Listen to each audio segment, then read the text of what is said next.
അമ്പലപ്പുഴയിൽ G സുധാകരനെ പിന്തുണയ്ക്കാൻ കോൺഗ്രസിന്റെ നിർണായക തീരുമാനം. പാർട്ടിയുടെ സ്ഥാനാർത്ഥിയെ നിർത്താതെ പുറത്തുനിന്ന് പിന്തുണയ്ക്കാനാണ് തീരുമാനം. അതിനിടെ കണ്ണൂരിൽ CPIM വിട്ട മുൻ ജില്ലാ കമ്മിറ്റി അംഗം വി കുഞ്ഞികൃഷ്ണൻ പയ്യന്നൂരിൽ സ്വതന്ത്ര സ്ഥാനാർത്ഥിയാവും.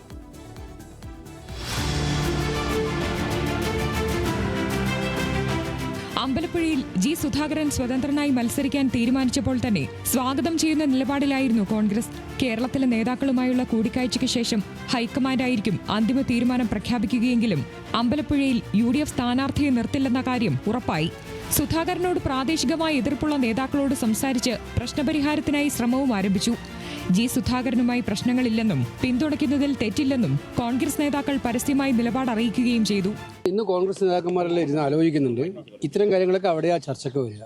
ഒരു പൊതുപ്രവർത്തകൻ എന്ന നിലയിൽ നമ്മുടെ നാടിൻ്റെ രാഷ്ട്രീയത്തിന് അതീതമായി കാണുന്ന വ്യക്തി എന്ന നിലയിൽ ജി സുധാകരനെ സപ്പോർട്ട് ചെയ്താൽ തെറ്റില്ല എന്ന് വിശ്വസിക്കുന്ന വ്യക്തിയാണ്. ഇന്നലെ മുതൽ തന്നെ ജി സുധാകരൻ പ്രചാരണ പ്രവർത്തനങ്ങൾക്ക് തുടക്കം കുറിച്ചിട്ടുണ്ട്.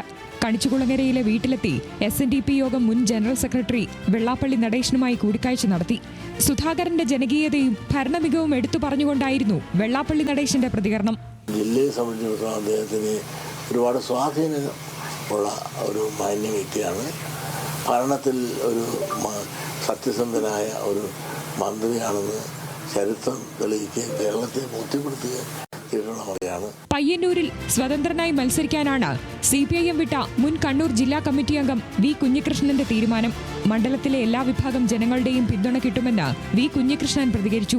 നിലവിലുള്ള MLA തന്നെയാണ് സ്ഥാനാർത്ഥിയായി വരുന്നതെങ്കിൽ വോട്ട് ചെയ്യില്ല എന്ന് പരസ്യമായി പറയാൻ സന്നദ്ധമായിട്ടുള്ള ആളുകൾ ഉൾപ്പെടെയുണ്ട്.